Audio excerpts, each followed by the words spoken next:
आज की क्लास में ये जो हम लोग सुपर 100 क्वेश्चंस करने वाले हैं, मैं गारंटी के साथ कह सकता हूं, मेरा दावा है ये कि आपको यहां से कम 10 से 15 क्वेश्चन एज इट इज छपे मिलेंगे। तो जो भी विद्यार्थी इन 100 क्वेश्चंस को लास्ट तक समझ लेता है, कर लेता है पूरी क्लास को, डेफिनेटली उसके 10 से 15 नंबर यहां पे आज पक्के होने वाले हैं। तो आइए शुरू करते हैं। बहुत ही बेहतरीन, बहुत ही इंपॉर्टेंट क्वेश्चन का कलेक्शन हम आपके लिए लेकर के आए हैं। पहले भी हमने 100 क्वेश्चन की क्लास करवाई है, नहीं देखा तो उसको देखिएगा। पहला क्वेश्चन आपके सामने, हड़प्पा निवासी संबंध रखते थे, किससे संबंध रखते थे? कांस्य युग से, तांबा या ताम्र युग से, पीतल युग से या लौह युग से? तो राइट आंसर इसमें क्या हो जाएगा आपका? राइट आंसर आपका इसमें हो जाएगा कांस्य युग से। कहां से? कांस्य युग। अब देखिए बहुत सारे विद्यार्थी ये भी कहेंगे सर इसमें ऑप्शन हमारा बी सही होना चाहिए था, ठीक है। कुछ कहेंगे नहीं कांस्य युग सही है, लेकिन आयोग ने जो इसका सीटेट आयोग ने जो इसका आंसर राइट माना था, कांस्य युग से हड़प्पा निवासी संबंध रखते थे। इसकी मैं थोड़ी डिटेल इंफॉर्मेशन आपको एनसीईआरटी के अकॉर्डिंग दे देता हूं। देखिए लिखा है कि हड़प्पा के नगरों से प्राप्त हुई हैं कुछ चीजें। पुरातत्वविदों को जो चीजें वहां मिली हैं उनमें अधिकतर पत्थर, शंख, तांबे, कांसे, तांबे और कांसे दोनों चीजें मिली हैं, ठीक है। तांबे, कांसे, सोने और चांदी जैसी धातुओं से बनाई गई थी। जो चीजें वहां मिली हैं पुरातत्वविदों को हड़प्पा नगरों से, उनको वहां पे पत्थर, शंख, तांबे, कांसे, सोने, चांदी जैसी धातुओं से बनाई गई थी वो चीजें। तांबे और कांसे से औजार बनाए जाते थे, हथियार बनाए जाते थे, गहने और बर्तन बनाए जाते थे। सोने और चांदी से गहने और बर्तन बनाए जाते थे, ठीक है। यहां मिली सबसे आकर्षक वस्तुओं में मनके, बाट और फलक हैं, ठीक है। तो मनके, बाट और फलक कहां पाए गए? हड़प्पा के नगरों से ये प्राप्त हुए, ठीक है। तो यहां पे हमारा जो ऑप्शन है वह फर्स्ट ऑप्शन कांस्य युग से राइट हो जाएगा। अगला प्रश्न आपके सामने कहता है, देखिए मेरे क्वेश्चंस में कोई फालतू बात नहीं, कुछ नहीं, सीधा मैं point two point and question पर ही बात करते हैं। कहता है ए और बी पर विचार कीजिए, सही विकल्प का चुनाव कीजिए। इतिहासकार समय को केवल घंटों, दिन या वर्षों के बीतने के रूप में देखते हैं। ऑप्शन बिल्कुल गलत है। जहां भी केवल लग जाए वहां बहुत कंसंट्रेट होकर के आपको आंसर करना है। यह गलत है। क्यों गलत है? क्योंकि इतिहासकार समय को केवल घंटों, दिन या वर्षों के बीतने के रूप में नहीं देखते, बल्कि उसमें होने वाले परिवर्तन और प्रक्रियाओं को भी समझते हैं। इसलिए यह ऑप्शन हमारा बिल्कुल गलत हो जाएगा। समय सामाजिक और आर्थिक संगठन में आने वाले परिवर्तन को दर्शाता है। यह बात बिल्कुल ठीक है। इसलिए ऑप्शन हमारा जो डी है वह बी है, वह सही हो जाएगा। यानी कि ए गलत है और बी सही है। इतनी बात क्लियर हो जाती है। अगला प्रश्न कहता है, अल हिंद किताब को किसने लिखा? अल अदरीसी, अल बेरूनी, अल जरूनी, अल दुहैल? क्या हो जाएगा इसका राइट आंसर? फटाफट बताइए। इसका राइट आंसर हो जाएगा अल बरूनी। क्या हो जाएगा सर? अल बरूनी। अल हिंद किताब को किसने लिखा? अल बरूनी ने लिखा था। कहता है क्वेश्चन, देखिएगा 8वीं और 18वीं सदी के मध्य विभिन्न क्षेत्रों में साझी वास्तुकला शैलियां पाई जाती हैं, क्योंकि बड़े साम्राज्यों द्वारा विभिन्न क्षेत्रों को साथ लाने और परिणाम स्वरूप उनके आकार और शैलियों का परस्पर संकरण द्वारा शानदार रचनाओं का शक्तिशाली साम्राज्यों में पुनरावृत्ति की आवश्यकता पैदा करना। सम्राट विभिन्न क्षेत्रों में अपना प्रभुत्व जमाने के लिए अपनी वास्तुकला का प्रसार करना चाहते थे। अपनी स्वामी भक्ति को प्रकट करने के लिए छोटे राजाओं द्वारा बड़े साम्राज्य की वास्तुकला की नकल की गई। बताइए इसका राइट आंसर क्या होगा? यदि आपने इसका राइट आंसर बता दिया मतलब आपने एसएसटी की पढ़ाई पूरी कर ली है, अब आप अच्छे नंबर ले आओगे। चलिए बताइए इसका राइट आंसर क्या हो जाएगा? इसका राइट आंसर हो जाएगा ऑप्शन ए। 8वीं से 18वीं सदी के बीच बड़े साम्राज्यों ने अलग अलग क्षेत्रों को अपने अधीन किया। इससे कारीगरों, स्थापत्य तकनीकों और कलात्मक विचारों का आपसी संपर्क, जिसको इन्होंने संकरण कहा है, क्या हुआ? आपसी संपर्क हुआ, ठीक है। इसी कारण विभिन्न क्षेत्रों में साझी वास्तुकला शैलियां भी डेवलप हुई। इसलिए ऑप्शन हमारा जो फर्स्ट है वह राइट हो जाता है। कितने विद्यार्थियों का सही हुआ भाई? आगे बताते हैं।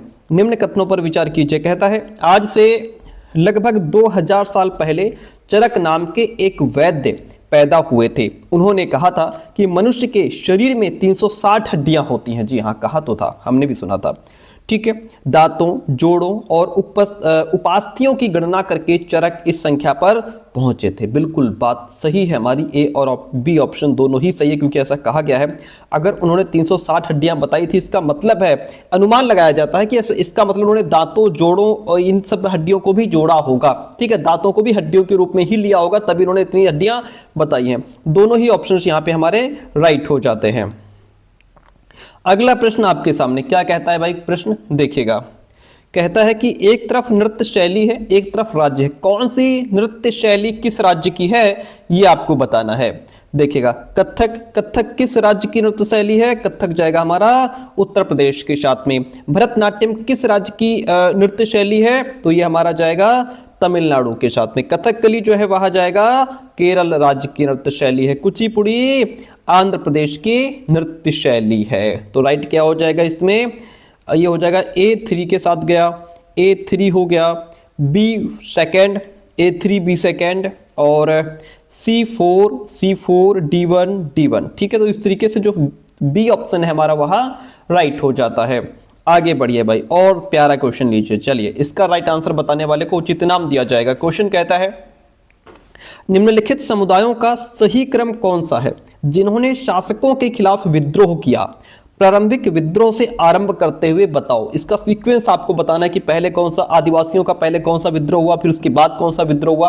देखिएगा, शासकों के खिलाफ जो आदिवासी विद्रोह था उसमें सबसे पहले हमारा कोल विद्रोह हुआ। सबसे पहले कोल विद्रोह 1831 से 32 के बीच में, ठीक है, ये सबसे पहले हुआ था। फिर उसके बाद आया संथाल विद्रोह, फिर उसके बाद संथाल जो कि 1855-56 में हुआ था, 1855-56 में हुआ।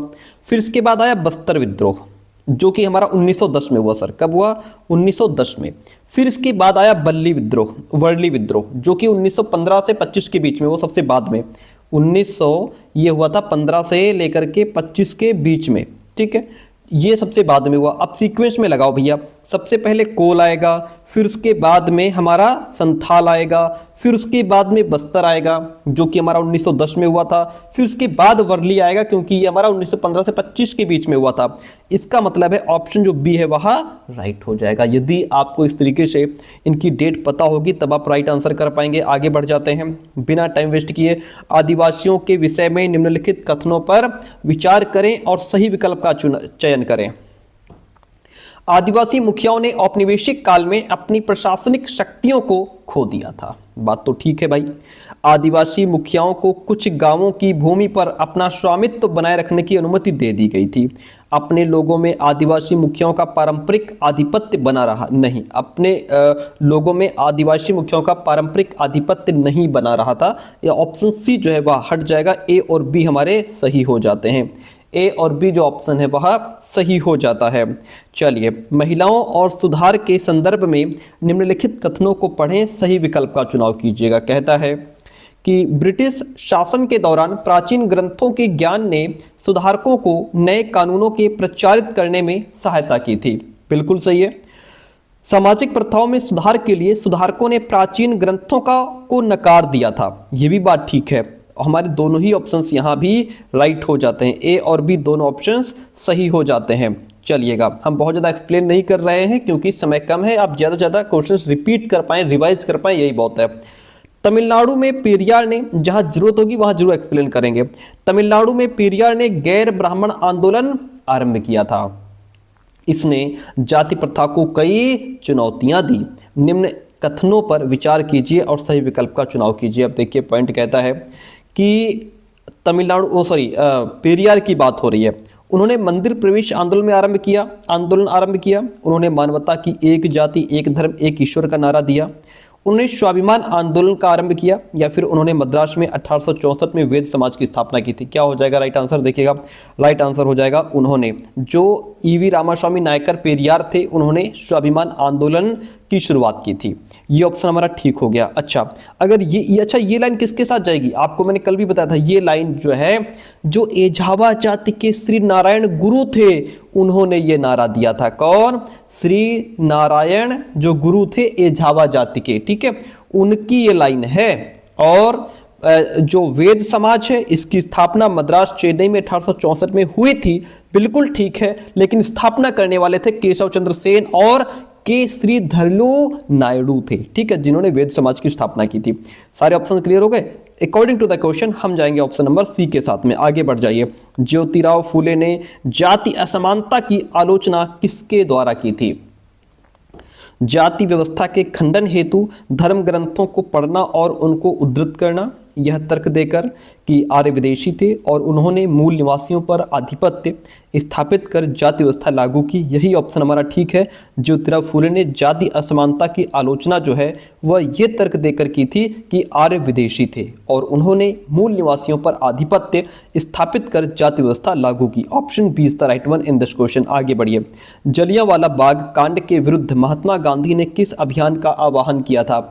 रॉलेट सत्याग्रह, असहयोग आंदोलन, खिलाफत आंदोलन या फिर सविनय अवज्ञा आंदोलन? सरल क्वेश्चन है, मुझे लगता है आप आंसर सब लोग दे देंगे। जी हाँ, असहयोग आंदोलन ऑप्शन आपका राइट हो जाएगा। जलियांवाला बाग कांड के विरुद्ध महात्मा गांधी ने असहयोग आंदोलन का आह्वान किया था। भारत में स्वतंत्रता के उपरांत अंग्रेजी भाषा का प्रयोग जारी है। क्यों जारी है भाई? क्योंकि यह एक शर्त थी जो ब्रिटिश वायसराय ने भारत छोड़ने से पहले रखी थी? नहीं। यह प्रशासनिक परंपराओं को औपनिवेशिक भारत से स्वतंत्र भारत में सरल रूप से परिवर्तित होने में सहयोग देगी? नहीं। गैर हिंदी भाषी भारतीय राज्यों की मांग एक उनके समझ में आने वाली भाषा की थी? बात तो ठीक है। भारत सरकार भाषा आधारित राज्य बनाने की मांग पर काबू रखना चाहती थी। क्या हो जाएगा इसका राइट आंसर? इसका right answer option number C सही हो जाएगा, क्योंकि स्वतंत्रता के बाद अंग्रेजी भाषा का प्रयोग इसलिए जारी रखा गया क्योंकि गैर हिंदी भाषी भारतीय राज्यों को डर था कि हिंदी को एकमात्र राष्ट्रभाषा बनाने से वे नुकसान में आ जाएंगे, इसलिए अंग्रेजी को एक संपर्क भाषा, एक लिंक लैंग्वेज के रूप में बनाए रखा ताकि जो है कि क्या कहते हैं उसको, सभी राज्यों के बीच एक संतुलन बना रहे। ठीक है, इसलिए ऑप्शन हमारा सी यहाँ पे राइट हो जाता है। तारों के बारे में दिए गए कथन ए और बी को पढ़िए, सही विकल्प चुनिए। सूर्य एक तारा है। जी हाँ, हमने खूब पढ़ा है कि सूर्य एक तारा है। ठीक है, रात के समय चमकते हुए अनगिनत तारे सूर्य के समान ही तो हैं। दोनों ही ऑप्शन सही हो जाते हैं, दोनों ए और बी दोनों ऑप्शन हमारे सही हो जाते हैं। चलिए आगे बढ़ते हैं, अगला प्रश्न लेते हैं। कहता है निम्नलिखित में से कौन सी संरचना उत्तरी अमेरिका महाद्वीप को दक्षिण अमेरिका महाद्वीप से जोड़ती है? तो उत्तरी अमेरिका महाद्वीप को दक्षिण अमेरिका महाद्वीप से जोड़ने वाली जो संरचना है उसे कहते हैं स्थल संधि, और इसका नाम है पनामा स्थल संधि। क्या है? जहां पे उत्तरी अमेरिका और दक्षिण अमेरिका जो एक भूमि संकरे भूमि से जुड़ते हैं उसको कहते हैं पनामा स्थल संधि। ठीक है, पनामा स्थल संधि। अगला प्रश्न, सूची ABC के आधार पर वन के प्रकार की पहचान कीजिए। ये ऑप्शन पढ़ के आपको बताना है कि किस वन की विशेषताएं हैं। देखिएगा, इन वनों को मानसूनी वन भी कहा जाता है। इन वनों के महत्वपूर्ण पेड़ साल, सागौन, पीपल, नीम एवं शीशम है। ये मध्य प्रदेश, उत्तर प्रदेश, बिहार, झारखंड, छत्तीसगढ़, उड़ीसा तथा महाराष्ट्र के कुछ भागों में पाए जाते हैं। किसकी विशेषताएं हैं ये? उष्णकटिबंधीय पतझड़ वन की, उष्णकटिबंधीय वर्षा वन की, मैंग्रोव वन की या फिर पर्वतीय वन की विशेषताएं हैं भैया। ये सारी विशेषताएं उष्णकटिबंधीय पतझड़ वन की विशेषताएं हैं। ठीक है, इनको मानसूनी वन भी कहा जाता है। इनके महत्वपूर्ण पेड़ साल, सागौन, पीपल, नीम, शीशम होते हैं। Option first is the right one in this question. चलिए बहुत बढ़िया क्वेश्चन, आगे लीजिए। राइन घाटी और वास जेस पर्वत उदाहरण है। किसके उदाहरण है ये भ्रंशोत्थ पर्वत के उदाहरण है, ब्लॉक माउंटेन्स के उदाहरण है, इसलिए हम इसमें भी ऑप्शन फर्स्ट के साथ में चले जाएंगे। अगला प्रश्न लीजिए, निम्नलिखित में से कौन सा रेगिस्तान का उदाहरण है? सुंदरवन, पूर्वी घाटी, लद्दाख या सह्याद्री? आपको पता है लद्दाख एक ठंडा रेगिस्तान है ना, तो ये रेगिस्तान का ही उदाहरण है। लद्दाख कैसा उदाहरण है? लद्दाख जो है एक ठंडा रेगिस्तान है। निम्नलिखित में से कौन सा या कौन से कथन समुद्र के ऊपर तापमान में कम भिन्नता को समझाते या समझाता है? देखिएगा, चलिए, समुद्री धाराओं की उपस्थिति तापमान को स्थिर बनाए रखती है। अधिकतर समुद्र ध्रुवों के आसपास पाए जाते हैं। समुद्र का पानी धीरे धीरे गर्म होता है, धीरे धीरे ठंडा होता है। ये बात बिल्कुल ठीक है। और यहाँ पे ये सी ऑप्शन हमको ज़्यादा बेस्ट लगा, ये तो नहीं है। उच्च वायु दाब की उपस्थिति तापमान में कम भिन्नता में योगदान देती है, ये भी गलत है। ओनली ऑप्शन हमारा सी सही है, केवल सी ऑप्शन सही है कि समुद्र का पानी धीरे धीरे गर्म होता है, धीरे धीरे ठंडा होता है। चलिए, दिए गए कथन के आधार पर वायुमंडल की परत को पहचानना है। यह परत बादलों एवं मौसम संबंधी घटनाओं से लगभग मुक्त होती है। भैया कौन सी परत है जो लगभग मुक्त होती है? और इसमें ओजोन गैस की परत भी पाई जाती है। यहाँ पे बात हो रही है समताप मंडल की सर, है ना। क्या है? समताप मंडल की बात हो रही है, जिसमें मौसम से संबंधित घटनाएं भी नहीं होती, और जब मौसम संबंधी घटनाएं नहीं होती तो प्लेन भी यहीं उड़ते हैं। कहाँ? समताप मंडल जो है ये हवाई जहाज उड़ाने के लिए बहुत आदर्श मानी जाती है। ठीक है, छोटी सी इंफॉर्मेशन इसके बारे में दे दूं, ये बाह्य वायुमंडल है। रेडियो संचार से अगर कोई भी क्वेश्चन आएगा तो वो बाह्य वायुमंडल के साथ में ही जाएगा। रेडियो संचार के लिए इस परत का उपयोग होता है। मध्य मंडल की बात करूं तो उल्कापिंड इस परत में आने पर जल जाते हैं। क्षोभ मंडल की बात करूं तो मौसम की सभी घटनाएं इसी परत में होती है, क्षोभ मंडल में। ठीक है, तो अकॉर्डिंग टू द क्वेश्चन हम जाएंगे ऑप्शन नंबर डी के साथ में। बहुत फास्ट पढ़ेंगे क्योंकि समय है नहीं। निम्न कथनों पर विचार कीजिए, सही विकल्प का चयन कीजिए। चलिए भैया, कहता है कि यदि वायुमंडल में वायुदाब उपस्थित न हो तो मनुष्य जीवित नहीं रह सकता। हाँ, बात तो ठीक है। वायु हमारे शरीर पर उच्च दाब के साथ बल लगाती है, उसी तरह हमारा शरीर भी विपरीत दाब लगाता है। दोनों ही ऑप्शंस बिल्कुल ठीक हैं, ए और बी सही है। बी ए की सही व्याख्या भी यहाँ पे कर रहा है, इसलिए ऑप्शन नंबर फर्स्ट के साथ में चले जाएंगे। यातायात के साधनों के संदर्भ में निम्नलिखित कथनों को पढ़ें, सही विकल्प का चयन करें। कहता है कम दूरी के यातायात के लिए सबसे अधिक उपयोग किए जाने वाला सड़क मार्ग है। की बात तो ठीक है, कम दूरी के लिए यातायात के लिए हम सड़क मार्ग का ही प्रयोग करते हैं। और अधिक दूरी में भारी व बड़े आकार वाले सामानों को ढोने के लिए जलमार्ग सबसे सस्ता है, ये भी बात ठीक है। अगम्य और दुर्गम क्षेत्रों में पहुंचने के लिए रेल मार्ग बहुत ही सहायक नहीं। जो अगम्य और दुर्गम क्षेत्र हैं, जहां पहुंचना मुश्किल है, वहां ट्रेन कहाँ जा पाती है भैया। वायु यातायात सबसे महंगा है और दुर्गम तथा दूरस्थ स्थानों तक पहुंचने का एकमात्र वही साधन है जहां न कोई हवाई जहाज, जहां कोई क्या कहते हैं उसको, कोई ट्रेन नहीं पहुंच सकती, बस नहीं पहुंच सकती, रेलगाड़ी नहीं पहुंच सकती, वहां क्या है, ये हमारे प्लेन वगैरह पहुंच जाते हैं। तो वायु यातायात जो है वो ऐसे स्थानों पर भी पहुंच जाती है जहां बाकी कोई चीज़ नहीं पहुंच सकती, ये भी ठीक है। तो हमारा इसमें ऑप्शन जो है सी हटा दो, बाकी ठीक है। ए बी डी सही है, सी ऑप्शन हमारा यहाँ से हट जाएगा। बहुत अच्छा क्वेश्चन है। कहता है निम्नलिखित में से कौन सा युग्म भारत में इस्पात उत्पादन केंद्रों के संदर्भ में विषम है, यानी कि गलत कौन सा। क्वेश्चन कहता है कि कौन कौन से शहर वास्तव में इस्पात उत्पादन केंद्र हैं और कौन सा शहर इस्पात केंद्र नहीं है, बताओ। अलीगढ़ उत्तर प्रदेश, क्या ये सही है? नहीं, अलीगढ़ उत्तर प्रदेश जो है ये इस्पात केंद्र नहीं है। अलीगढ़ तालों के लिए, जिसको लॉक्स कहते हैं, LOCKS, अलीगढ़ जो है लॉक्स यानी कि तालों और हार्डवेयर उद्योग के लिए प्रसिद्ध है। ये इस्पात उत्पादन केंद्र नहीं है, इसलिए ये ऑप्शन हम काट देते हैं। विजयनगर कर्नाटक, बिल्कुल ठीक ऑप्शन है हमारा ये। विजयनगर जो है जिसको तोरनागल्लू कहते हैं, विजयनगर में तोरनागल्लू में JSW स्टील प्लांट स्थित है। ठीक है, सही है, ये सही इस्पात केंद्र है भैया, इसको ओके कर दो। विशाखापट्टनम आंध्र प्रदेश, ये भी ठीक है हमारा। यहाँ विशाखापट्टनम स्टील प्लांट जिसको RINL भी कहते हैं, सही इस्पात केंद्र है। ठीक है, और सलेम तमिलनाडु, यहाँ सलेम स्टील प्लांट स्थित है, ये भी ठीक है। तो हमारे BCD तीनों ऑप्शन ठीक है, लेकिन जो विषम है वो है अलीगढ़। ठीक है, ये ठीक है, ये तीनों सही जुड़े हुए हैं। अलीगढ़, अगर यहाँ पे ये उत्तर प्रदेश में जो है कि इसमें क्या कहते हैं, इस्पात केंद्र नहीं है। यहाँ क्या होता है, यहाँ लॉक्स, ताले हो गए, हार्डवेयर उद्योग के लिए प्रसिद्ध है, और बात यहाँ पे हो रही है इस्पात उत्पादन की, इसलिए ये ऑप्शन हट जाएगा। Option A is the right one in this question. आगे बढ़ जाइए। फिर कहता है क्वेश्चन, कथनों को पढ़िए, नीचे दिए गए विकल्पों में से सही उत्तर चुनिए। सेरीकल्चर विशेष रूप से निर्मित तालाबों और पोखरों में मत्स्य पालन, क्या कह रहा है, सेरीकल्चर विशेष रूप से निर्मित तालाबों और पोखरों में मत्स्य पालन होता है। नहीं, सेरीकल्चर भैया मछली पालन थोड़ा ना होता है। सेरीकल्चर तो रेशम कीट पालन को कहते हैं। किसको? रेशम कीट पालन को सेरीकल्चर कहा जाता है, इसलिए ये गलत हो जाएगा।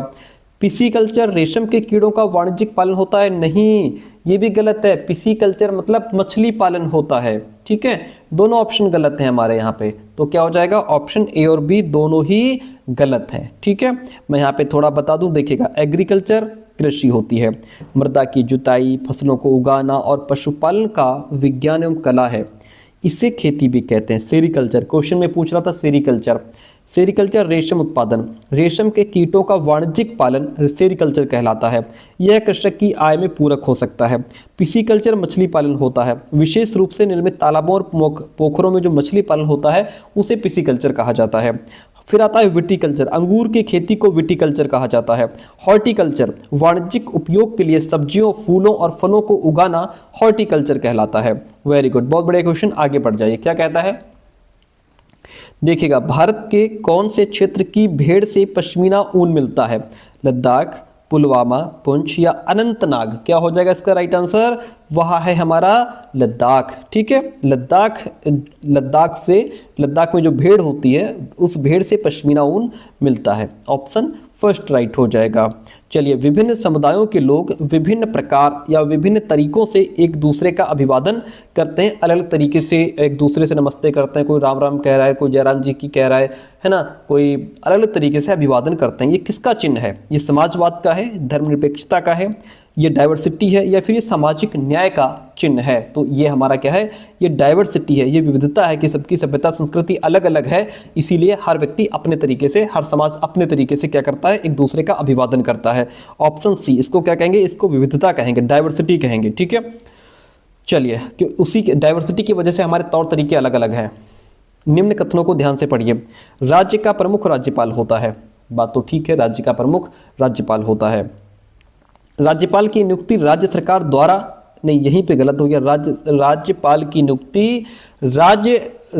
नियुक्ति राज्य सरकार नहीं करती, बल्कि राष्ट्रपति केंद्र सरकार की सलाह पर करता है। तो ये क्वेश्चन यहीं पे गलत हो गया कि राज्यपाल की नियुक्ति राज्य सरकार द्वारा ये सुनिश्चित करने के लिए होती है कि राज्य सरकार संविधान के नियमों के अनुसार अपना कामकाज चलाए। ये ऑप्शन गलत हो गया, क्योंकि राज्यपाल की नियुक्ति राज्य सरकार ने केंद्र सरकार और राष्ट्रपति केंद्र सरकार की सलाह पर करता है। हटा दो इसको, ए सही है, बी गलत हो जाएगा। ए सही है, बी गलत हो जाएगा। प्रीति के परिवार के पास 15 एकड़ उर्वर भूमि है। उसके पिता ने एक सरकारी बैंक से 1 लाख रुपए का कर्जा लिया है। हालांकि असमय वर्षा से, यानी कि गलत टाइम पे बारिश हो गई, खेतों में बाढ़ आ गई और उनकी पूरी फसल नष्ट हो चुकी है। प्रीति को इस बात की राहत है कि चलो कोई बात नहीं, अगले कुछ महीनों के लिए अपने पास खाने के लिए अनाज है। संभवतः वह किस प्रकार के परिवार से है? वो खेती मजदूर है, छोटी किसान है प्रीति, बड़ा किसान है, या छोटे दुकानदार हैं? तो सिंपल सी बात है, जिसके पास 15 एकड़ जमीन है वो बड़ा किसान हो गया। 15 एकड़ जमीन है मतलब बड़ा किसान है, प्लस अगर एक बार फसल नष्ट भी हो गई तो कुछ महीने के लिए उसके पास खाने के लिए अनाज उपलब्ध है, बड़ा किसान है। गरीब मजदूर के पास तो अगले दिन का नहीं होता। हिंदू उत्तराधिकार संशोधन अधिनियम 2005 निम्नलिखित में से क्या प्रदान करता है? भैया बताओ।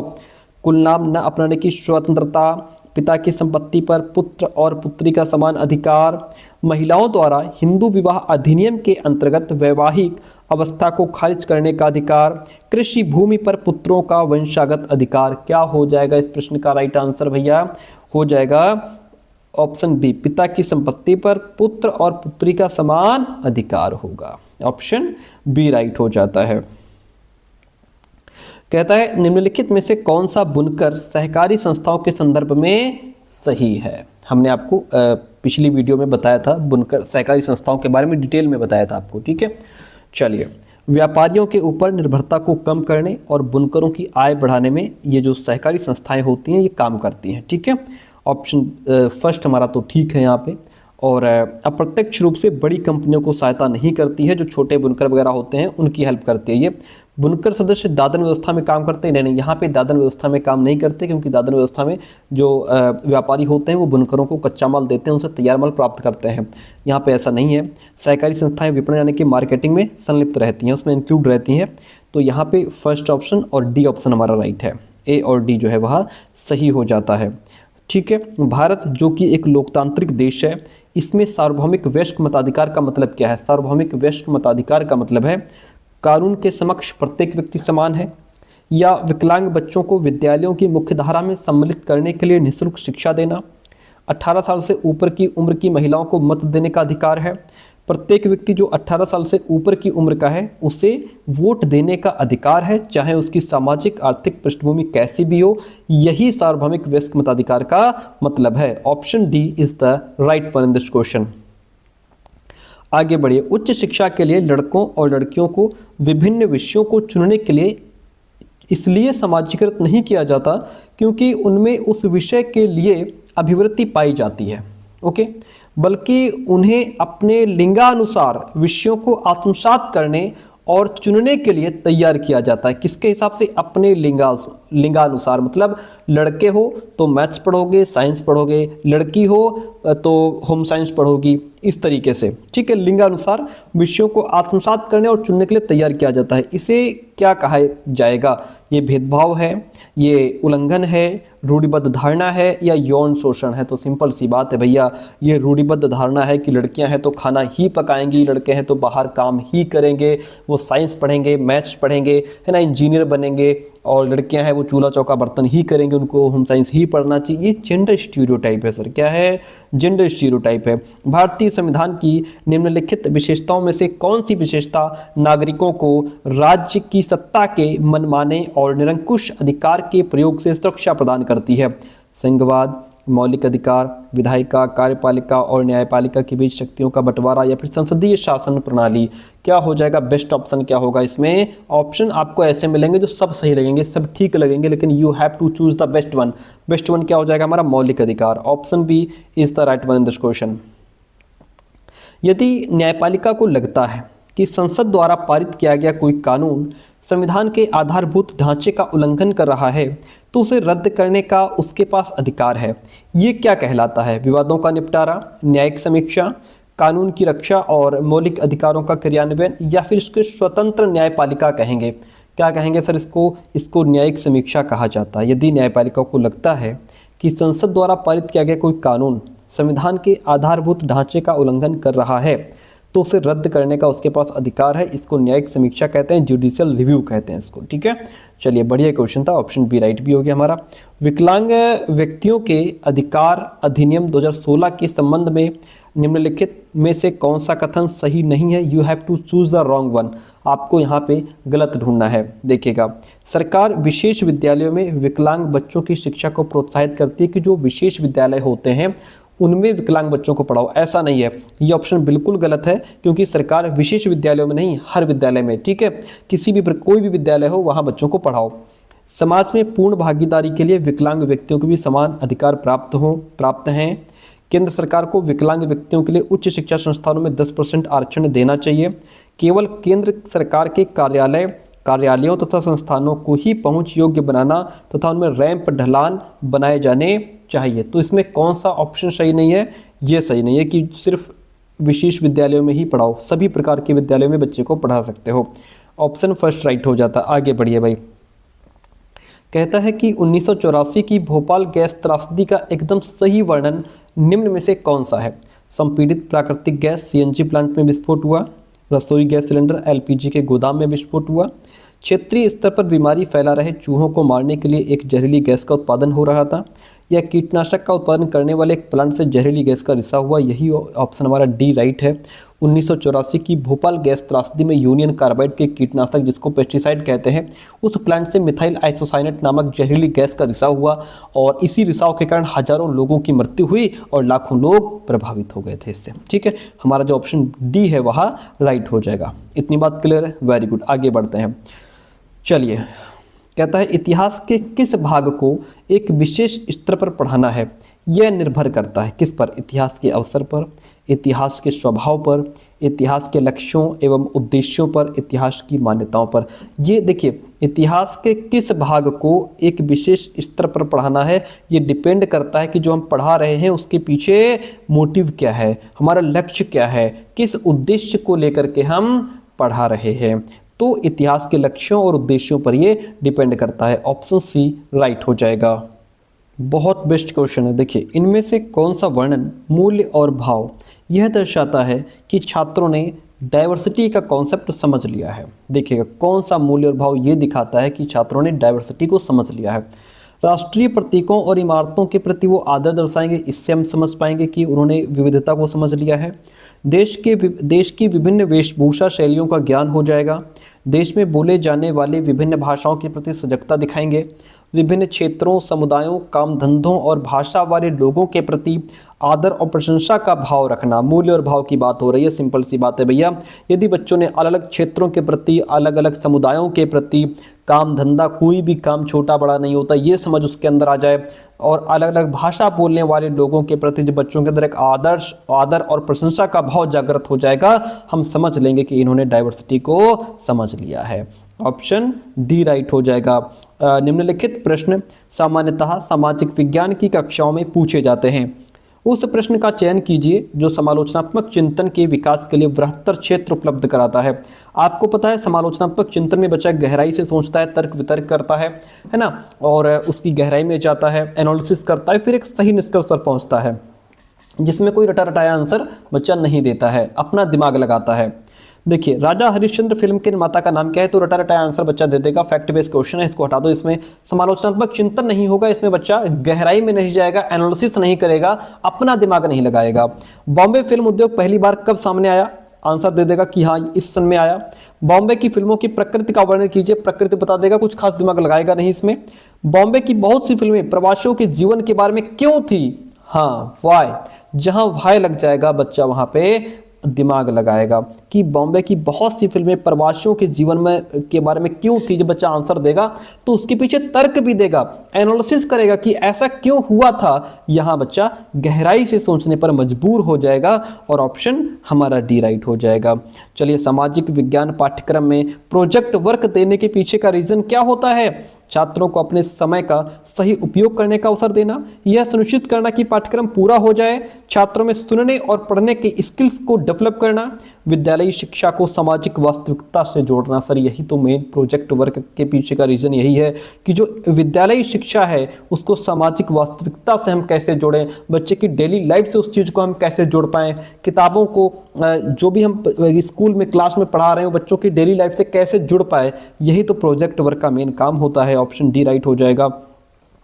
एक सामाजिक विज्ञान की कक्षा में समकालीन घटनाएं, मतलब करंट अफेयर की बात हो रही है, यहाँ पे किसकी बात हो रही है, जो हमारी जो समकालीन घटनाएं हैं, ठीक है, के विभिन्न परिप्रेक्ष्यों के प्रति छात्रों की सजगता का आकलन करने के लिए किस तकनीक का प्रयोग करना चाहिए, वाद विवाद, नाटक, कथा लेखन या फिर क्विज। तो अगर आप बच्चों के सामने जो समकालीन घटनाएं हैं, जो करंट अफेयर जो चीज़ें हैं करंट अफेयर की, उसके बारे में बच्चों का बताना चाह रहे हैं, ठीक है, उसकी सजगता का आकलन करना चाह रहे हैं, तो आप क्या करेंगे, आप बच्चों से डिबेट करवा दो। क्या करवा दो सर, डिबेट करवा दो, वाद विवाद करवा दो। इसमें बच्चा उस अपने विचार रखेगा, है ना, और हमें पता लगेगा कि हाँ बच्चे को कितनी समझ है आज के बारे में। चलिए, बहुत बढ़िया।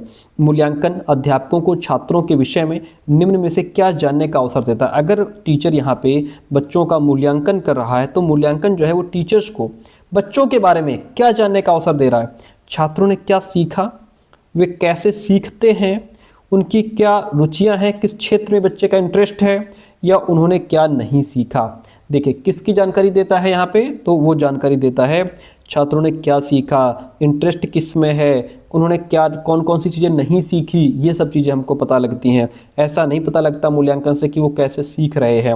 ऑप्शन बी हटा दो, ए सी डी राइट हो जाएगा। ओके, बाकी हमारी क्लास आपको कैसी लगती है कमेंट करके ज़रूर बताइएगा। हम इसी तरीके से आपके लिए 100 क्वेश्चंस लेकर के आते रहेंगे आपके एग्जाम तक। अशोक के अभिलेख किस लिपि में लिखे गए थे, सिंपल सा क्वेश्चन है भैया। अशोक के अभिलेख ब्राह्मी लिपि में लिखे गए थे। किसमें, ब्राह्मी लिपि में। इसीलिए मैं बहुत फास्ट पढ़ाता हूँ ताकि आपका समय खराब ना हो। 5वीं एवं 6ठी शताब्दी में वर्तमान तमिलनाडु में बड़े स्तर पर खेती करने के लिए ये आवश्यक था कि सिंचाई के लिए तटबंधों का निर्माण किया जाए, भूमि का वनारोपण हो जाए, घास स्थलों को हटा दिया जाए, अधिकारियों को टैक्स का भुगतान किया जाए। सिंपल सी बात है, तमिलनाडु में बड़े स्तर पर खेती करने के लिए जरूरी था कि सिंचाई के लिए तटबंधों का निर्माण किया जाए, किनारों का निर्माण किया जाए, तटबंध बनाए जाएं। ठीक है, निम्नलिखित में से कौन सा विकल्प मृतकों को उनके सामान के साथ दफनाए जाने के कारण की सबसे अच्छी व्याख्या है। लोग क्या करते थे, जो मृतक होते थे उनके साथ जो है खाने पीने की चीजें दफना देते थे। उसके पीछे what is the reason behind it, इसके पीछे क्या कारण था भाई बताइए। लोगों का यह विश्वास था कि मृत्यु के बाद भी जीवन होता है। परिवार के सदस्यों को मृतक के सामान की आवश्यकता नहीं थी, ऐसा नहीं है। मृतक के सामान का उपयोग करना अशुभ नहीं माना जाता था। मृतक की सामाजिक स्थिति धन को दिखाने के लिए ऐसा नहीं होता था। क्यों होता था? लोगों का ये विश्वास था कि मृत्यु के बाद भी जीवन होता है। और आपको पता है ये क्वेश्चन कहाँ से है? ये क्वेश्चन मेहरगढ़ से पूछा गया है, मेहरगढ़ से पूछा गया है। कल जो हमने सुपर फास्ट क्लास करवाई थी ना 10 मिनट की, दूसरी वीडियो 8 मिनट की, उसमें इस चीज़ को हमने बताया था, ठीक है। तो और जिसमें एक व्यक्ति के साथ 2 बकरी भी रखी हुई थी, ठीक है। तो ये मेहरगढ़ की बात हो रही है, ऑप्शन फर्स्ट राइट हो जाएगा। चलिए, लघु चित्र छोटे आकार के होते हैं, बिल्कुल डेफिनेटली कोई शक नहीं है। लघु मतलब लघु का मतलब ही छोटे है। लघु चित्र सामान्यतः जल रंगों से कपड़े या कागज पर बनाए जाते हैं, बिल्कुल बात ठीक है। प्राचीनतम जो लघु चित्र थे वो ताड़ के पत्तों अथवा लकड़ी पर बनाए जाते थे, बिल्कुल बात सही है। तीनों ऑप्शन हमारे ABC तीनों सही हैं, ABC तीनों ऑप्शंस सही हैं। चलिए, कहता है गुरु नानक द्वारा बनाए गए शुरुआती पवित्र स्थान को किस नाम से जाना जाता था? धर्मशाला नाम से जाना जाता था। और लंगर जो होता था वो सांझी रसोई हुआ करती थी, जहाँ शाम को बैठ करके सब लोग खाना खाते थे, उसको लंगर कहा जाता था, ठीक है। तो यहाँ पे जो पवित्र स्थान हुआ करता था उसको धर्मशाला कहते थे। सर क्या कहते थे? धर्मशाला कहते थे। चलिए भैया, 48 नंबर क्वेश्चन लीजिए। कहता है लगभग 2,500 वर्ष पहले कुछ जनपद अन्य जनपदों की तुलना में अधिक महत्वपूर्ण हो गए और उन्हें महाजनपद कहा जाने लगा। उचित रूप से किलेबंदी की गई, स्थायी सेनाएं खड़ी की गई और सेनाओं के रखरखाव के लिए एक सुव्यवस्थित कर प्रणाली भी लागू की गई और फिक्स कर दिया गया कि किसको कितना टैक्स देना है। व्यापारियों पर टैक्स लगा दिया गया, जो आखेटक संग्राहक थे उनके ऊपर टैक्स लगा दिया गया, ठीक है। तो ये दोनों ही ऑप्शंस हमारे यहाँ पे सही हो जाते हैं। ओके, ए और आर दोनों सही हैं, आर ए की सही व्याख्या भी कर रहा है। इसी से रिलेटेड एक क्वेश्चन पूछा करता है जिसमें कहता है कि किस पर टैक्स नहीं लगाया गया था। ऑप्शन में तीर्थयात्री दे देता है, तो तीर्थयात्री पर टैक्स नहीं लगाया था, बाकी सब पर लगा दिया था। निम्नलिखित में से कौन सी नई प्रणाली हॉल्ट मैकेंजी द्वारा तैयार की गई थी? स्थायी बंदोबस्त, महलवाड़ी बंदोबस्त, रैयतवाड़ी बंदोबस्त, अस्थायी बंदोबस्त, बताइए भाई। तो आपको हम इसमें बताते चलें कि देखिए कौन सी नई प्रणाली हॉल्ट मैकेंजी द्वारा तैयार की गई थी, तो वह थी हमारी महलवाड़ी बंदोबस्त। कौन सी थी सर? महलवाड़ी बंदोबस्त। अगर हम रैयतवाड़ी बंदोबस्त की बात करें, जिसको रैयतवार भी कहते हैं, तो ये थॉमस मुनरो ने शुरू किया था, जिसको थॉमस कहो चाहे टॉमस कहो एक ही बात है, ठीक है। ये किसने शुरू किया था? ये थॉमस मुनरो ने इसको शुरू किया था, ठीक है। और जैसे ये स्थायी बंदोबस्त है तो कंपनी ने 1793 में इसे लागू किया था। ओके, प्रश्न के अकॉर्डिंग हम जाएंगे ऑप्शन नंबर बी के साथ में, बाकी हो गया हमारा एक्सप्लेन। चलिए आगे बढ़ते हैं। 50 हमारे क्वेश्चन पूरे होते हैं। कहता है निम्नलिखित में से किस राज्य के कैकोलार और देवांग समुदाय बुनकरी के लिए प्रसिद्ध थे? भैया किस राज्य के थे? तो ये थे दक्षिण भारत के। किसके थे? दक्षिण भारत के। मैं आपको बताता चलूं कि कैकोलार और देवांग समुदाय दक्षिण भारत, विशेषकर तमिलनाडु, कर्नाटक, आंध्र प्रदेश में प्रसिद्ध बुनकर समुदाय थे। ये लोग सूती और रेशमी वस्त्रों के उत्पादन के लिए जाने जाते थे, ठीक है। ऑप्शन डी राइट हो गया। चलिए बढ़िया क्वेश्चन था। कहता है 20वीं शताब्दी में महिलाओं की स्वतंत्रता और समानता के संदर्भ में कथनों ए और आर को पढ़िए, सही विकल्प का चुनाव कीजिए। देखिए कहता है जवाहरलाल नेहरू और सुभाष चंद्र बोस ने महिलाओं के लिए अधिक स्वतंत्रता और समानता की मांगों का समर्थन किया था। बिल्कुल ठीक बात। राष्ट्रीय नेताओं ने आश्वासन दिया कि स्वतंत्रता मिलने के बाद सभी पुरुषों महिलाओं को मतदान का अधिकार, वोट डालने का अधिकार दिया जाएगा। ऑप्शन ए और आर दोनों सही हैं। आर ए की सही व्याख्या भी यहाँ पे कर रहा है।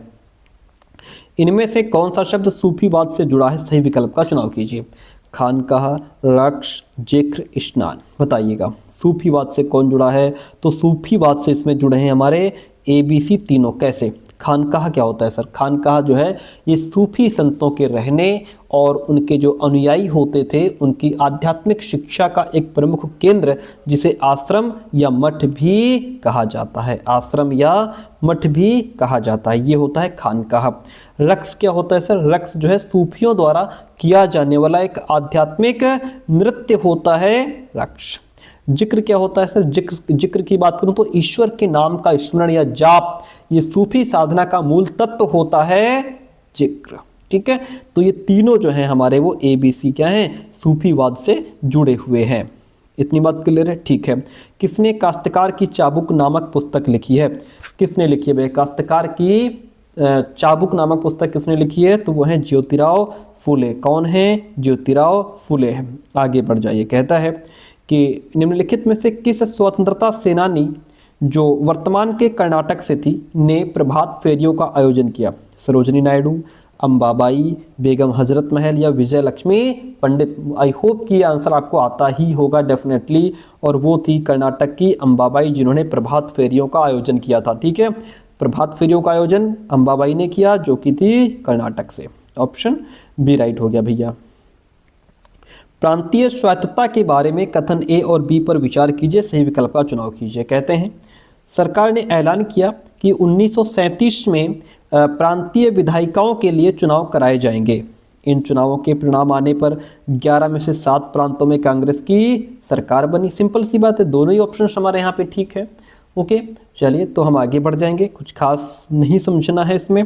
निम्न में से कौन सा कथन भारतीय संविधान के बारे में सही है? भारतीय संविधान 26 जनवरी 1950 से लागू हुआ था। ठीक है, इसमें सार्वभौमिक वयस्क मताधिकार को लिया गया और सभी भारतीय जो 18 वर्ष से अधिक आयु के हैं उनको वोट देने का अधिकार मिला। देखिए, जब ये 26 जनवरी 1950 को जो सार्वभौमिक वयस्क मताधिकार लागू हुआ था उसमें वोट डालने की उम्र 18 वर्ष नहीं 21 वर्ष थी। कितनी थी? 21 वर्ष। ये 18 वर्ष वाली बात बाद में आई है, इसलिए ये ऑप्शन हट जाएगा। सभी नागरिकों को कानून के समक्ष समान माना गया, ये भी ठीक है, ए भी ठीक है, यानी कि ए और सी राइट हो जाएगा। ए और सी जो है ऑप्शन यहाँ पे हमारा वह राइट हो जाएगा। चलिए, कहता है निम्नलिखित में से कौन सा थीमेटिक मानचित्र का उदाहरण है? भैया थीमेटिक मानचित्र में कौन आ जाएगा? तो थीमेटिक मानचित्र में हमारा भारत का सड़क मानचित्र आ जाएगा। सड़क मानचित्र हो, है ना, या वर्षा मानचित्र हो, वन की बात हो, उद्योगों की बात हो, इन सब चीज़ों को दर्शाने वाला मानचित्र थीमेटिक मानचित्र कहलाता है। ठीक है, और अगर इसमें हम बात करें पर्वतों की, पठारों की, तो वो भौतिक मानचित्र के अंतर्गत आ जाएगा। ओके, अगर राज्य की बात हो, नगरों की बात हो, गांव की बात हो, ये सब राजनीतिक मानचित्र के अंतर्गत आते हैं। इसलिए आपको इसमें क्या राइट हो जाएगा? आपका ऑप्शन सड़क मानचित्र किसका उदाहरण है? थीमेटिक मानचित्र का। आइए थोड़ा समझा देते हैं आपको। देखिए नीचे लिखा है हमने, भौतिक मानचित्र में क्या क्या आता है, एक बार रिवाइज मार लो। पृथ्वी की प्राकृतिक आकृतियों जैसे पर्वत, पठार, मैदान, नदियों, महासागरों, इन सब चीज़ों को दर्शाने वाले मानचित्रों को भौतिक या उच्चावच मानचित्र कहा जाता है। राजनीतिक मानचित्र राज्यों, नगरों, शहरों और गांवों तथा विश्व के विभिन्न देशों और राज्यों तथा उनकी सीमाओं को दर्शाने वाले मानचित्र को राजनीतिक मानचित्र कहा जाता है। थीमेटिक मानचित्र की अगर बात करूं तो देखिए, कुछ मानचित्र विशेष जानकारियां प्रदान करते हैं, जैसे सड़क मानचित्र, वर्षा मानचित्र, वन तथा उद्योगों आदि के वितरण दर्शाने वाले मानचित्र हो गए, है ना। ये सब इस प्रकार के मानचित्र को थीमेटिक मानचित्र कहा जाता है। इन मानचित्रों में दी गई सूचना के आधार पर उनका उचित नामकरण किया जाता है। मानचित्र के 3 घटक होते हैं, दूरी, दिशा और प्रतीक। क्या होते हैं? 3 घटक होते हैं, दूरी, दिशा और प्रतीक। कहता है कर्क रेखा और मकर रेखा के बीच वाले क्षेत्र में सबसे अधिक ऊष्मा प्राप्त होती है। क्या ये बात ठीक है? बात तो ठीक है। कर्क रेखा एवं मकर रेखा के बीच के सभी अक्षांशों पर सूर्य वर्ष में एक बार दोपहर में सिर के ठीक ऊपर होता है। दोनों ऑप्शन सही हैं, आर्य की सही व्याख्या भी कर रहा है। चलिए, मैं बहुत स्लो नहीं पढ़ाता क्योंकि आपका समय मतलब ना खराब हो, क्योंकि 100 क्वेश्चन कराने हैं और अभी बहुत मैं सोचता हूँ जितने ज़्यादा क्वेश्चन हम आपको प्रैक्टिस करवा पाएँ उतना बेहतर होगा। एग्जाम आपके सर पर आ गया है ना। दक्षिणी गोलार्ध के बारे में कौन सा कथन सही है, उनका मिलान कीजिएगा। क्या कहता है भाई क्वेश्चन?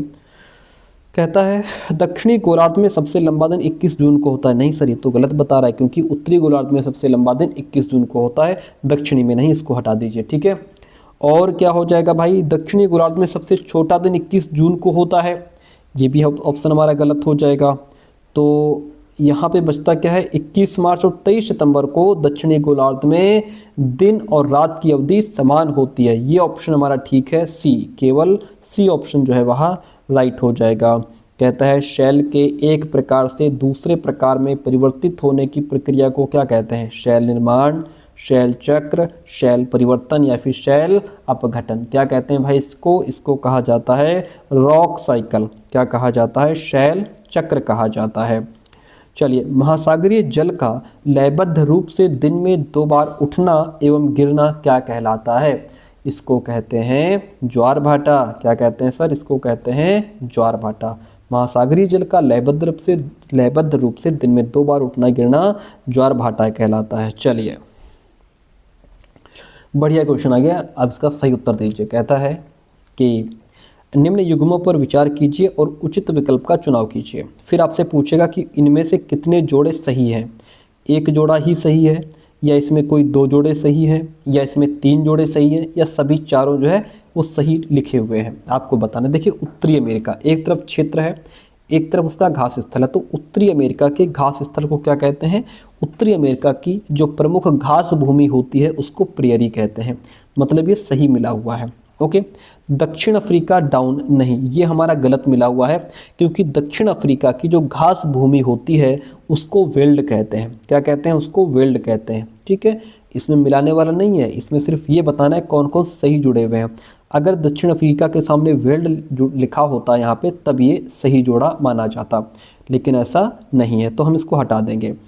मध्य एशिया स्टेपी, मध्य एशिया की घास भूमि को स्टेपी कहते हैं, ये भी हमारा ठीक जुड़ा हुआ है। ओके, तो इतनी बात क्लियर है। ऑस्ट्रेलिया के साथ वेल्ड नहीं होगा, क्योंकि ऑस्ट्रेलिया की घास भूमि डाउन कहलाती है। क्या कहलाती है? डाउन। यानी कि अगर ऑस्ट्रेलिया हमारा डाउन के साथ होता तब राइट हो जाता।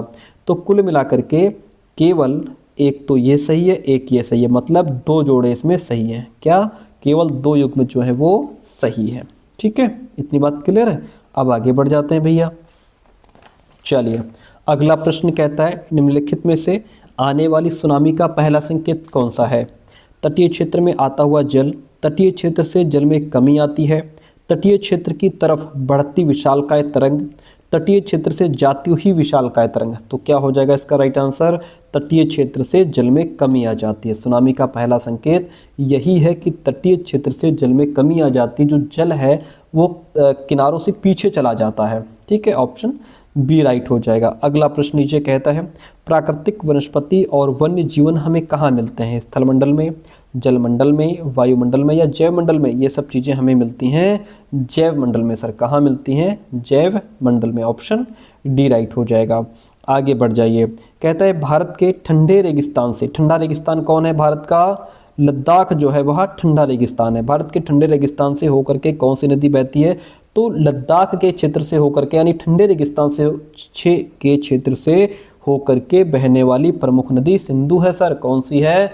सिंधु है। ओके, इतनी बात क्लियर है। बहुत बढ़िया। अगला प्रश्न फिर आपके सामने बहुत अच्छा क्वेश्चन आया है, इसको मिलाना है। एक तरफ राज्य है, दूसरी तरफ परमाणु ऊर्जा केंद्र है। देखिएगा, तमिलनाडु किसके साथ जाएगा? कल्पक्कम के साथ में। कैसे? क्योंकि कल्पक्कम परमाणु ऊर्जा केंद्र तमिलनाडु में स्थित है। कल्पक्कम परमाणु ऊर्जा केंद्र कहाँ स्थित है? तमिलनाडु में। तो ए जाएगा सेकंड के साथ में, ए जाएगा सेकंड के साथ में। यहाँ भी है, यहाँ भी ए के साथ सेकंड है, इसमें भी है, इसमें भी है। चलिए, फिर महाराष्ट्र के साथ कौन जाएगा भाई? महाराष्ट्र जो है ये जाएगा हमारा तारापुर के साथ में। ठीक है, क्योंकि तारापुर भारत का पहला परमाणु ऊर्जा केंद्र है जो महाराष्ट्र में स्थित है। तो बी जाएगा फर्स्ट के साथ में, मतलब बी फर्स्ट के साथ में। अब आ गया उत्तर प्रदेश। तो उत्तर प्रदेश किसके साथ जाएगा? नरौरा। नरौरा परमाणु ऊर्जा स्टेशन जो है वो उत्तर प्रदेश में स्थित है, इसलिए C4 के साथ में जाएगा। बचता है कर्नाटक।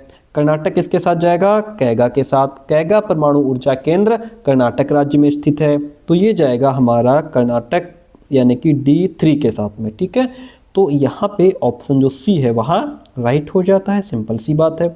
अगला प्रश्न कहता है मिल्पा, लदांग, रोका और चीरू। ठीक है, ऊपर दिए गए नाम किन से संबंधित है? ये क्या है बताइएगा? स्थानांतरित कृषि और विलुप्त प्रजातियां हैं, स्थानांतरित कृषि और चावल का प्रकार है, विलुप्त प्रजातियां हैं, या चावल या धान का प्रकार है। तो आपको बता दें कि देखिए यहाँ पे क्या लिखा है, स्थानांतरीय कृषि विश्व के विभिन्न भागों में अलग अलग नामों से जानी जाती है।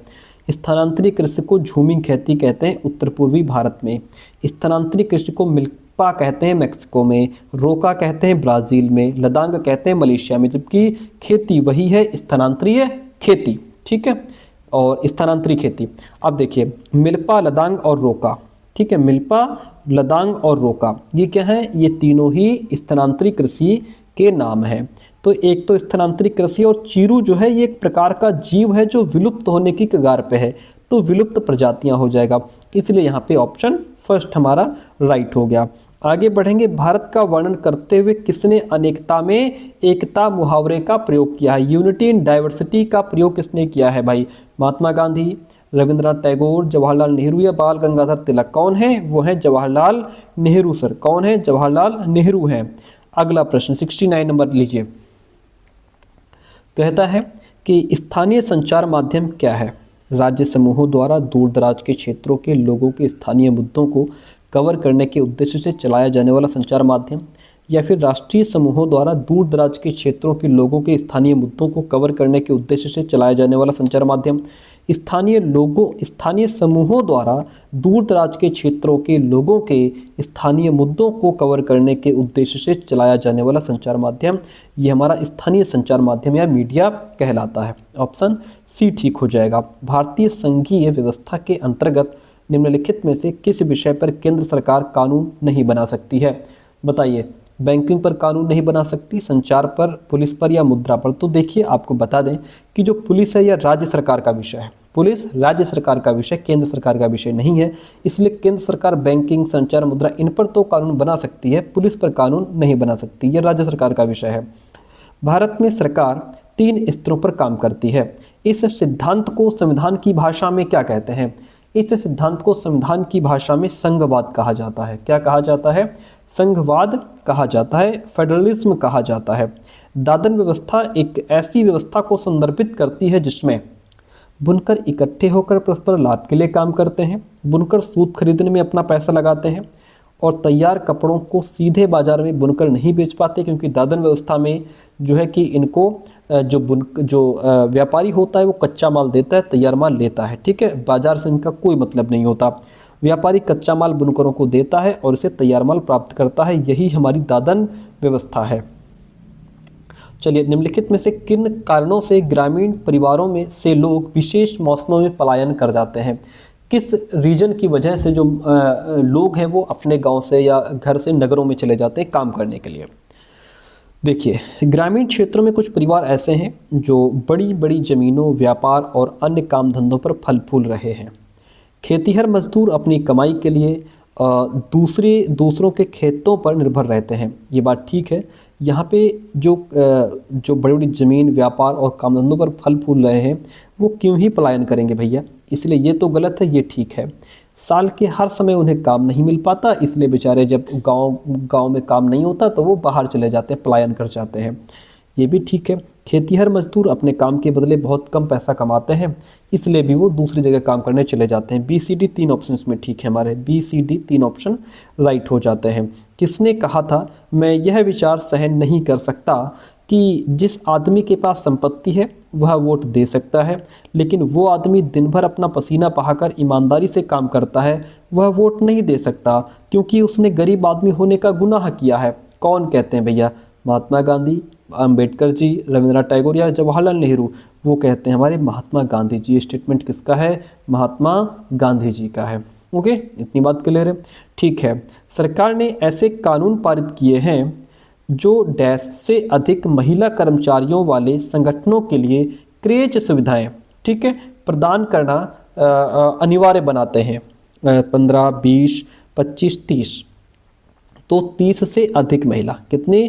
30 से अधिक महिला कर्मचारियों वाले संगठनों के लिए जो क्रेच सुविधाएं हैं ये प्रदान की जाए उनको, ठीक है, ये अनिवार्य बनाते हैं। ऑप्शन हमारा जो है 4th राइट हो जाएगा।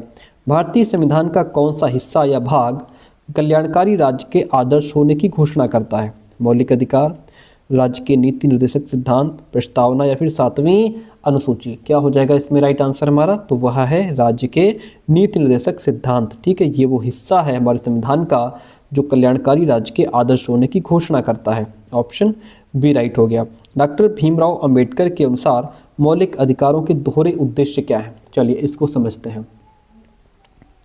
प्रत्येक नागरिक ऐसी स्थिति में हो कि वह उन अधिकारों के लिए दावेदारी कर सके, ये अधिकार हर उस सत्ता और संस्था के लिए बाध्यकारी हो जिसे कानून बनाने का अधिकार दिया गया है। स्वतंत्र भारतीय राज्य के लिए एक मार्गदर्शक के रूप में काम कर सके, स्वतंत्र भारतीय राज्य के लिए एक मार्गदर्शक के रूप में काम कर सके, ऐसा नहीं है। अधिक सामाजिक और आर्थिक सुधार सुनिश्चित करने के लिए भी नहीं है। ऑप्शन ए और बी हमारा यहाँ पे ठीक हो जाता है। चलिए, संसद द्वारा पारित कानूनों को न्यायपालिका को बदलने का अधिकार यदि वो मानती है कि वह संविधान की मूलभूत संरचना का उल्लंघन है, क्या कहलाता है? ये क्या कहा जाएगा? तो इसको कहते हैं जुडिशियल रिव्यू, न्यायिक पुनरीक्षण कहा जाता है। क्या कहा जाता है? न्यायिक पुनरीक्षण कहा जाता है। हाथ से मैला उठाने वाले कर्मियों के नियोजन का निषेध और उनका पुनर्वास अधिनियम 1993 में लागू क्यों हुआ था? बताइए, इसके पीछे रीज़न क्या है? इस क्षेत्र में सफाई कर्मचारी अमानवीय स्थितियों में काम करते हैं, उन्होंने अधिक वेतन की मांग की और कई शहरों में काम करने से मना कर दिया। इस क्षेत्र में हुए तकनीकी विकास के कारण इसमें लोगों की ज़रूरत नहीं रह गई थी। सरकार इस क्षेत्र का निजीकरण करना चाहती थी। तो सिंपल सी बात यह है कि इस क्षेत्र में सफाई कर्मचारी जो है वो अमानवीय स्थितियों में काम करते हैं, ठीक है, इसलिए जो है ये लागू हुआ था। ऑप्शन फर्स्ट राइट हो जाता है। चलिए, 80 नंबर यानी कि 80 नंबर क्वेश्चन आ गया आपके सामने। घरेलू हिंसा से महिलाओं की सुरक्षा हेतु एक्ट प्रभावी हुआ, कब हुआ था? ये हमारा 2005 में प्रभावी हुआ था। कब? 2005 में प्रभावी हुआ। आजीविका पर चर्चा करते हुए सामाजिक विज्ञान की एक शिक्षिका से यह उम्मीद की जाती है कि, आजीविका पर चर्चा हो रही है सर, घरेलू के काम पर चर्चा न की जाए, क्यों ना की जाए? आजीविका पर चर्चा हो रही है तो घरेलू के काम पर चर्चा करना तो बनता है, ठीक है। सिर्फ पुरुष मजदूरों के मुद्दों को प्रस्तुत किया जाए, नहीं, महिलाओं को भी शामिल करो इसमें। केवल नियमित वेतनभोगी काम पर बल दिया जाए, क्यों? जो मजदूर हैं, दिहाड़ी मजदूर हैं, उनकी बात करो। लोग जिन अलग अलग तरीकों से अपनी आजीविका चलाते हैं उन सब की बात करो। अगर आपने आजीविका टॉपिक ही उठाया है तो भैया जो परमानेंट हैं, जिनकी स्थायी नौकरी है, जो बेचारे जो है कि दिहाड़ी मजदूर हैं, उनकी भी बात करो, सबकी बात करो। जो ठेला चलाते हैं, रेडी लगाते हैं, सबकी बात करो।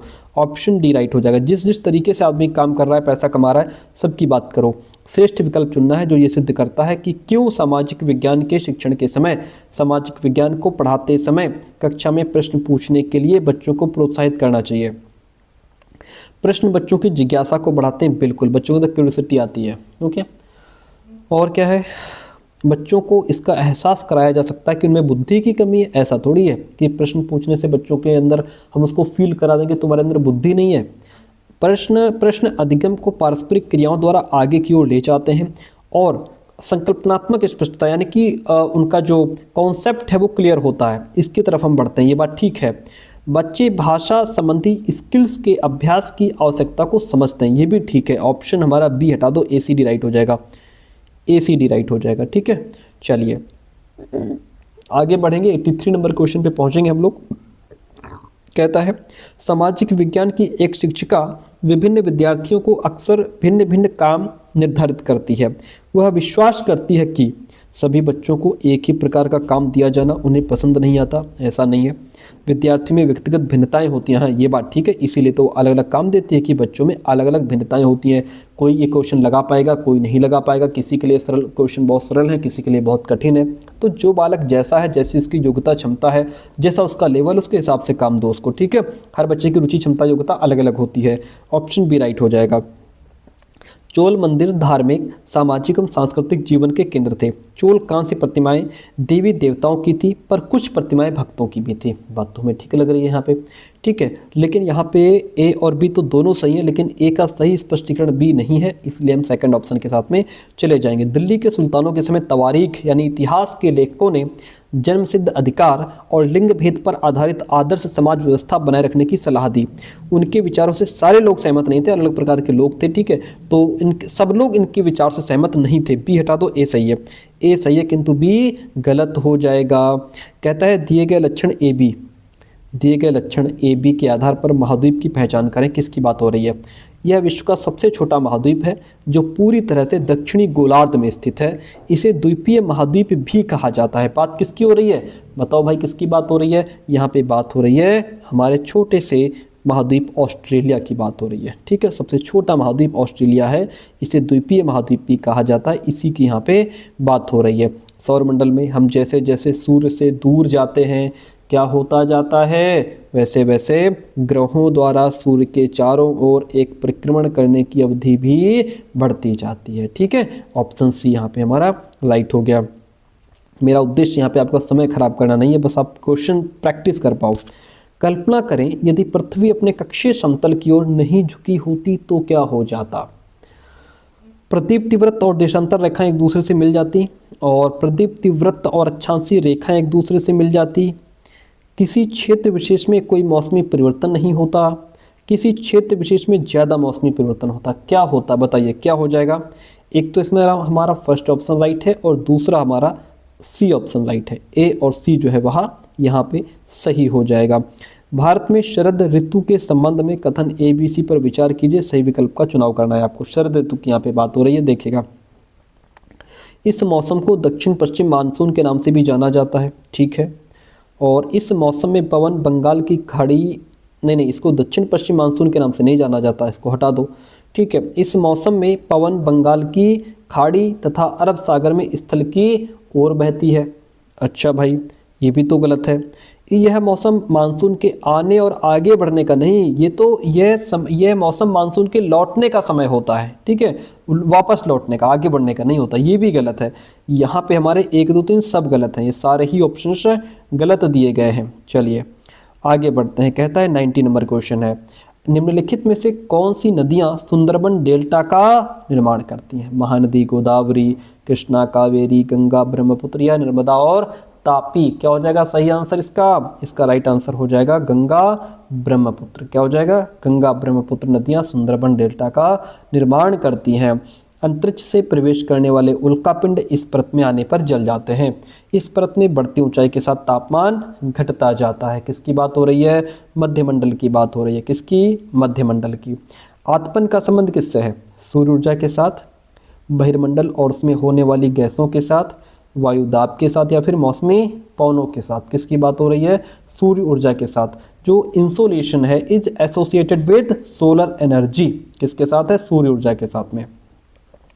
93 नंबर क्वेश्चन लीजिए। कहता है एक तरफ हमारे शंकुधारी वन है, एक तरफ उनकी विशेषता है। ठीक है, अगर हम बात करें शंकुधारी वन जो होते हैं इनमें नरम काष्ठ वाले सदाबहार वृक्ष पाए जाते हैं। ठीक है, तो नरम काष्ठ वाले सदाबहार वृक्ष ये विशेषता है किसकी, शंकुधारी वन की। तो A3 हो जाएगा। A3 यहाँ भी है, A3 इसमें भी है। अब भूमध्य सागरीय वनस्पति की बात करें तो भूमध्य सागरीय वनस्पति जाएगी किसके साथ में, ये हमारा जाएगा महाद्वीपों का पश्चिमी एवं दक्षिणी पश्चिमी किनारा। मैं आपको बताता चलूँ, भूमध्य सागरीय वनस्पति महाद्वीपों के पश्चिमी एवं दक्षिणी पश्चिमी किनारों पर पाई जाती है, क्योंकि ये जलवायु मुख्यतः पश्चिमी तटीय भागों में विकसित होती है। ठीक है, और इतनी बात क्लियर है, तो ये हमारा B4 के साथ जाएगा, B4 के साथ जाएगा।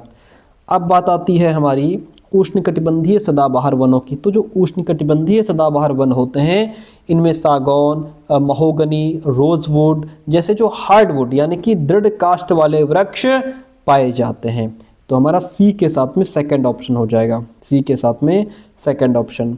एक ही बचता है शीतोष्ण सदाबहार वन, वो जाएगा हमारा फर्स्ट के साथ में। शीतोष्ण सदाबहार वन महाद्वीपों के पूर्वी किनारों पर पाए जाते हैं। तो ये हमारा D1 के राइट साइड में चला गया। हम चले जाएंगे ऑप्शन नंबर यहाँ पे D के साथ में। ठीक है, आगे बढ़ जाइए भाई। कहता है सहारा रेगिस्तान एक समय में पूर्णतः हरा भरा मैदान था। बिल्कुल ठीक बात है। और सहारा की गुफाओं से प्राप्त चित्र नदियाँ, मगर, हाथी, शेर, पशु तथा बकरियाँ दर्शाते हैं। दोनों ऑप्शन हमारे ठीक हैं। कहता है कि आपको ये जानकर आश्चर्य होगा, आज का सहारा रेगिस्तान एक समय में पूर्णतः हरा भरा मैदान था। सहारा की गुफाओं से प्राप्त चित्रों से ज्ञात होता है कि यहाँ नदियाँ तथा मगरमच्छ पाए जाते थे। हाथी, शेर, जिराफ, शुतुरमुर्ग, भेड़, पशु तथा बकरियाँ सामान्य जानवर थे यहाँ पे। ठीक है, परंतु यहाँ के जलवायु परिवर्तन ने इसे बहुत गर्म और शुष्क प्रदेश में बदल दिया। तो दोनों ही ऑप्शन हमारे यहाँ पे जो है वो ठीक हो जाते हैं। चलिए फिर कहता है गंगा और ब्रह्मपुत्र नदी के अलावा मीठे जल में डॉल्फिन पाई जाती है। चलो भाई ठीक है, डॉल्फिन अभयारण्य बिहार राज्य में स्थित है। डॉल्फिन की उपस्थिति से नदी के जल की शुद्धता या स्वास्थ्य का भी पता चलता है। तीनों ऑप्शन सही हैं, ए बी सी तीनों ऑप्शन हमारे ठीक हो जाते हैं। प्यारे दोस्तों, आपसे रिक्वेस्ट है, यदि क्लास पसंद आई हो तो प्लीज़ चैनल को सब्सक्राइब जरूर कीजिएगा और अपने दोस्तों तक जरूर शेयर कीजिएगा। ठीक है, कमेंट करके बताइए कि कैसी रही क्लास। ओके, बायोगैस अनिवार्य रूप में आपको और भी 100 क्वेश्चन का बहुत सारा कलेक्शन देने वाला हूँ। बायोगैस अनिवार्य रूप से निम्न में से किनका मिश्रण होती है? ये होती है भैया मीथेन और कार्बन डाइऑक्साइड की। किसकी? मीथेन और कार्बन डाइऑक्साइड की। संसाधन के बारे में ए बी पर विचार करें। सभी संसाधनों का आर्थिक मूल्य होता है? नहीं, एक सुखद मनोरम भूदृश्य का आर्थिक मूल्य नहीं होता। ठीक है, ये बात गलत है। समय और प्रौद्योगिकी दो महत्वपूर्ण कारक हैं जो पदार्थों को संसाधन में परिवर्तित कर सकते हैं। ये भी बात बिल्कुल ठीक है, ये गलत है। तो बी सही है, ए गलत है, परंतु बी यहाँ पे सही है, क्योंकि समय जो है और टेक्नोलॉजी जो है वो वस्तुओं को क्या कर देती है? एक संसाधन में परिवर्तित कर देती है। जो चीज़ हमारे काम में आ जाए वो हमारे लिए एक संसाधन बन जाती है। जो वर्षों से खराब पड़ी थी, आज समय के अनुसार हमने उसको अपनी आवश्यकता में ले लिया, जिसने हमारी नीड्स को फुलफिल किया, इसका मतलब वो संसाधन है। या जिसमें टेक्नोलॉजी का यूज़ करके हमने उसमें कुछ परिवर्तन ले आए और हमने उसको अपने यूज़ में ले लिया, दैट इज संसाधन। ओके, कहता है निम्न में से ऊर्जा के परंपरागत स्रोत के समूह की पहचान कीजिए। ऊर्जा के परंपरागत स्रोत इसमें कौन कौन है भैया? खनिज तेल, प्राकृतिक गैस, ईंधन, ये क्या है? ये ऊर्जा के परंपरागत स्रोत के अंतर्गत आते हैं। आज का सेकंड लास्ट क्वेश्चन है। लगभग 12,000 साल पहले भारत में कई क्षेत्रों में गर्मी बढ़ने के कारण घास वाले मैदान बनने लगे। कल हमने जो 8 मिनट की दूसरी वीडियो दी थी उसमें इस पॉइंट को कवर किया था। मैं इसीलिए मैं जो 10-10 मिनट की बहुत फास्ट तरीके से मैं 10-10 मिनट की वीडियोस आपके लिए लेकर के आने वाला हूँ। उसमें क्वेश्चन हमारे कवर होंगे, थ्योरी पढ़ाऊंगा लेकिन बहुत फास्ट। देखिएगा, तो हिरण, बारहसिंघा, बकरी, भेड़ और मवेशी जैसे जानवरों की संख्या भी बढ़ी। दोनों ही पॉइंट्स हमारे ठीक हैं, ए और बी दोनों सही है, बी ए का कारण भी है। यहाँ पे आज का लास्ट क्वेश्चन है। अच्छा, इसको पढ़ लो, ये हमने कल कवर भी किया था। लगभग 12,000 साल पहले दुनिया की जलवायु में बड़े बदलाव आए और गर्मी बढ़ने लगी। इसके परिणाम स्वरूप कई क्षेत्रों में घास वाले मैदान बनने लगे। इससे हिरण, बारहसिंघा, भेड़, बकरी और गाय जैसे उन जानवरों की संख्या बढ़ी जो घास खा करके जिंदा रह सकते थे। नेक्स्ट वीडियो बहुत जल्दी मिलेगी, है ना? तो उसके लिए चैनल को सब्सक्राइब कीजिए। पूरा स्थलों के संदर्भ में निम्नलिखित में से कौन सा पॉइंट हमारा यहाँ पे सही हो जाएगा, बताइएगा। देखिए, जो पुरास्थल होते हैं ये वो स्थान है जहाँ वस्तुओं के अवशेष मिलते हैं। ठीक है, और ये केवल ज़मीन के ऊपर ही पाए जाते हैं, ऐसा नहीं है। ये केवल ज़मीन के अंदर पाए जाते हैं, ऐसा भी नहीं है। ये समुद्र और नदी के तल में कभी नहीं पाए जाते, ऐसा भी नहीं है। तो ऑप्शन हमारा इसमें केवल एक ही सही है, ओनली फर्स्ट ऑप्शन राइट हो जाता है। देखिए, यहाँ पे हमने लिखा है पुरास्थल उस स्थान को कहते हैं जहाँ औजार, बर्तन और इमारतों जैसी वस्तुओं के अवशेष मिलते हैं। ऐसी वस्तुओं का निर्माण लोगों ने अपने काम के लिए किया था और बाद में वो उन्हें वहीं छोड़ करके चले गए। ये ज़मीन के ऊपर, अंदर, कभी कभी समुद्र और नदी के तल में भी पाए जाते हैं। जबकि ऑप्शन क्या कह रहा था कि ये समुद्र और नदी के तल में कभी नहीं पाए जाते, ऐसा नहीं है, समुद्र और नदी के तल में भी पाए जाते हैं। ठीक है, तो इस तरीके से आज की हमारी क्लास होती है कंप्लीट। कैसे रही कमेंट करके ज़रूर बताइएगा और नेक्स्ट क्लास आपको जल्दी मिलेगी। Thank you so much.